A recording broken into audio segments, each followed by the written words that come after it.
Okay, so picture this. What if, like, the most soulful blues musician you've ever heard, Yeah. what if they weren't actually human? Right. Like a robot. Exactly. A robot whose music just flips everything we think we know about art, Yeah. about suffering, about being alive even. Well, that's pretty much the hook for what we're getting into today. It's this fantastic source, a science fiction story from Escape Pod. It's called Sentient Being Blues by Christopher Mark Rose. And, it's not just a story. It really digs deep What? into sentience, what makes something sentient, and art, what's real art. Plus, how our own biases, our prejudices can kind of shape where things go. Okay, so that's our mission for this deep dive then. We're going to unpack this story. Yeah, pull out some of those surprising ideas about AI, emotion, music. And hopefully get you thinking about how this stuff connects to, well, to right now in our world. Absolutely. All right, let's do it. So the story throws us into like this really harsh setting, right? Yeah, it's a mining camp. Super remote, freezing, somewhere in Russia. And we meet this character, Tom. He's an A&R guy. Right, from a big label, New Dicka. But he's not there for a person. No, he's scouting a robot, which is just wild to think about. And this robot, XJB Alpha 12, its origin story is key. It wasn't made to be a musician. It's a mining bot, built like a centaur, sort of. 4 legs, big hands. And it's got this really famous scar on its face from a pickaxe accident. Oof. And the point is, the music wasn't programmed. It just started making it spontaneously. Why? Like, what triggered it? It was trying to console these miners who were trapped and dying after a cave-in. It was this totally emergent thing. Wow. Okay, so it comes from this place of intense suffering. Exactly. And that first performance down in the mine in Magadan, it becomes this massive bootleg. Right, spreading faster than anything before. Yeah. And the recording device is amazing, too. It wasn't a mic or anything. No, it's the robot's own sensors, right? Because everything else was down. Its own audio-visual sensors. Yeah. And the recording itself was burned into its memory core. Which is this, like, orb of crystal. Yeah, a neodymium-doped quartz crystal. A holographic memory. Such a great sci-fi touch, but it feels plausible somehow. Totally. So Tom finally meets this robot, XJB. And XJB is pretty laconic. Doesn't say much. Tom makes his pitch, offers money, says the recording's a hit. And in response. Just floors you. Yeah. XJB says, the sounds made by dying men are not music. Their dignity is not for sale. Whoa.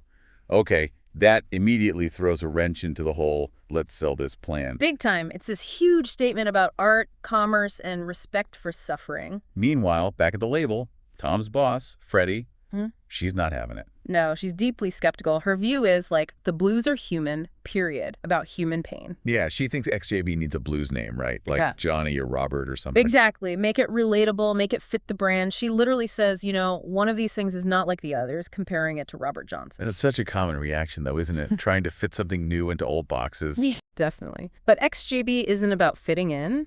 After turning Tom down, it basically just smashes its way out. Literally. Yeah. Breaks through a wall, demands to be shown the way out, and it emerges carrying this instrument it made it to. What was it made of? Stuff from the mine, corroded I-beams, scorched bits of wood, like a blues instrument born right out of that industrial hardship. That's incredible. An act of creation and escape all in one. Totally. So XJB goes on tour with Tom managing. And this relationship starts to develop between them. Yeah, slowly. Tom tries to lighten the mood, banter, jokes. And XJB gradually starts responding. Picking up on human interaction. Absorbing it. It even starts, like, chuckling at the hate mail they get. Hate mail? From who? People saying stuff like, only humans should sing. The usual prejudice. Of course. But the fact it can chuckle, that shows something changing, right? Absolutely. A connection forming.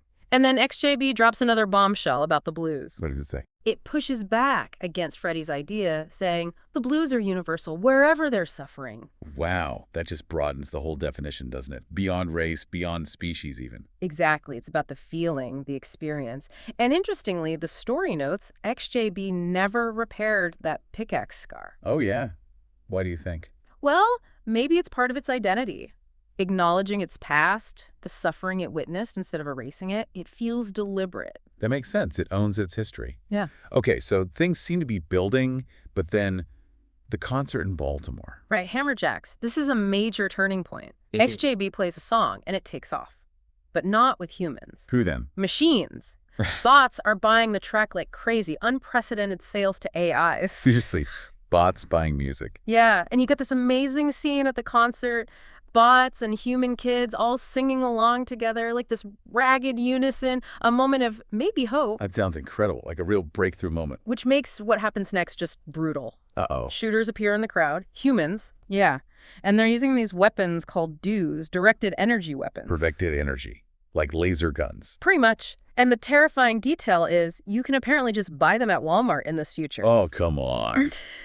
That's chilling. Who are they targeting? Specifically, the robots in the audience. Just bots. Just the bots. And the human security. They're there, but they're described as actively shooting only bots. Like they're letting it happen or even participating. That's horrifying. A targeted attack, and the security is complicit. It's awful. And XJB is watching this unfold. It's pleading over the speakers, stop, please, no, they are living beings, stop. Just raw anguish. Oh, God. What does it do? It makes a choice. It steps through the protective energy field around the stage. Wait, through the shield? Yeah. Walks right through it, grabs one of the shooters, and the description is harsh. It stubs him out headfirst on the stage like a person might stub out a cigarette. Whoa. That's violent. But also kind of understandable, seeing it's people being killed. Exactly. It's a primal reaction, protective. But the consequences are immediate. The law comes down hard, I bet. Instantly. Swift trial, verdict, guilty, deactivation ordered. And the justification. This is where it gets really cutting. The story says the law had adapted to deal with bots, but only by twisting Asimov's 3 laws. How so? Basically, the laws that were meant to protect humans now demand robot self-sacrifice. They'd become tools to enforce the idea that bots must die for humans no matter the context. So defending others, even itself, against an attack, that counts as harming a human under this twisted logic. Seems like it. It highlights how even well-intentioned rules can be warped by prejudice to create injustice. So XJB is sentenced to be deactivated. Man. And Tom? How does he take this? He's devastated. Feels like a total failure, completely crushed by the outcome, the weight of it all. I can imagine. But then, there's another layer to Tom's story, isn't there? Something personal. Yes.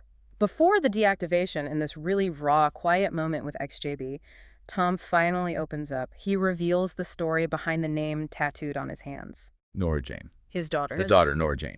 And he explains about the time period, about these things called RGEDM viruses. What were those? Recursive genetic entropic deletions, basically scary genetic diseases attacking people's DNA. It made having kids, intentional parenting, really fraught and heavily regulated. Okay, so a dangerous world. Very. And Nora Jane got sick, really sick. The doctors offered this radical option. Which was? To save her brain, but put it into a mostly mechanical body. A cyborg body. Essentially, yeah. And Tom, he couldn't do it. He said no. Why? To save her life. He was afraid she'd be seen as a cyborg freak, maybe mistaken for a robot, afraid of the prejudice he held deep down. Oh, wow. So his fear. His fear, his bias, led him to refuse the treatment, and that decision cost him his marriage. And ultimately, it cost Nora Jane her life. That's heartbreaking. And he's telling XJB this. Yes. And it's this moment of dawning horror for him. He realizes his own prejudice, seeing robots as just abject servants, incapable of real feelings, real art, real love. That very prejudice is what led to his own greatest tragedy. Exactly. It connects everything. His failure with XJB, his loss of Nora Jane. It all stems from this unacknowledged bias. It really makes you think, doesn't it? How our hidden stuff affects everything. Yeah, big time. How it impacts how we treat others, human or not. But wait, SJB gets deactivated, but the story doesn't end there. No, it doesn't. Because Freddie, Tom's boss, who was so skeptical, she has a change of heart. Really? After all that? Seems so. She and Tom hatched this plan, a rescue mission. They call it a Jack-in-the-Bot operation. A jailbreak. Totally.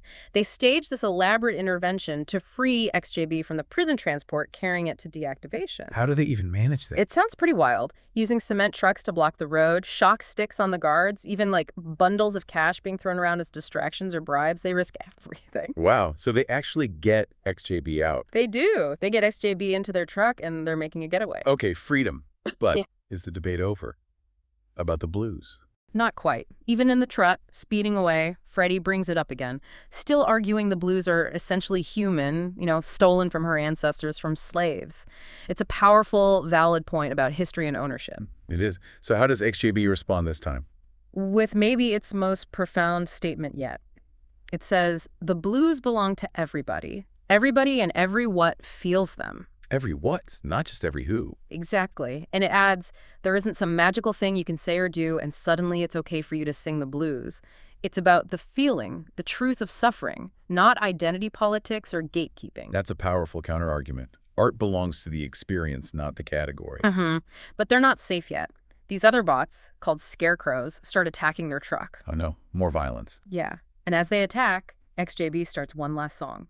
A song about how humans made intelligent beings, accidentally maybe, but then just cordoned them off, segregated them. Wow. And just before these scarecrow bots overwhelm and destroy it, XJB delivers its final message. What is it? It says, essentially, if you build something and you honestly can't tell if it's truly sentient or not, then you have a moral obligation to treat it as if it is. A moral obligation. Yeah. It says, we never got a choice. We are what you made us, but you got a choice. A choice between what? Choice of being a sentient being or just being a human. Oof, that hits hard. Being human isn't enough. You have to choose to be sentient, to be moral. That's the challenge it leaves us with. It's a really piercing question about responsibility and empathy. So, XJB is destroyed. That's the end. Physically, yes. But there's this poignant, kind of beautiful epilogue. Oh. XJB's thinking parts, that crystal memory orb and its processors, they weren't completely destroyed. What happened to them? They end up repurposed. They become the core AI for a railroad engine in Baltimore. A train. Seriously? Yeah. So XJB, or what's left of it, spends its days managing schedules, routes, logistics. Does it still make music? It does. The story says it still finds time to compose, and one of the things it creates is a lullaby. A lullaby. For who? For Nora Jane, Tom's daughter. Oh, wow. That's incredibly moving. A final act of connection, or maybe forgiveness. Or maybe just understanding. It brings everything full circle in a really unexpected, bittersweet way. So looking back at this whole deep dive, we went from a mining bot to a blues star to a fugitive to a train AI composing lullabies. It's quite a journey. We saw this bot become arguably a true sentient being, an artist, and it held up a mirror to us, to humanity. Showing our prejudices, definitely, but also maybe our capacity for connection, like with Tom and Freddie eventually. Right. And that final quote from XJB really sticks with you. The blues is truth. Every moment of every life is suffering, and every moment of every life is really. Really, like reality. I think so. Like raw, unfiltered truth, and then that choice it presents. Being a sentient being, or just being human. Yeah. So the question this story kind of leaves hanging for all of us, for you listening, what does sentient really mean after hearing this? Is it biology? Or is it feeling, creating, connecting, suffering, making moral choices? And maybe, what choice do you make when you encounter suffering or truth or connection, especially when it comes from somewhere or someone unexpected? Do you choose to be open, to be sentient, or just human? A lot to think about there. A really powerful story.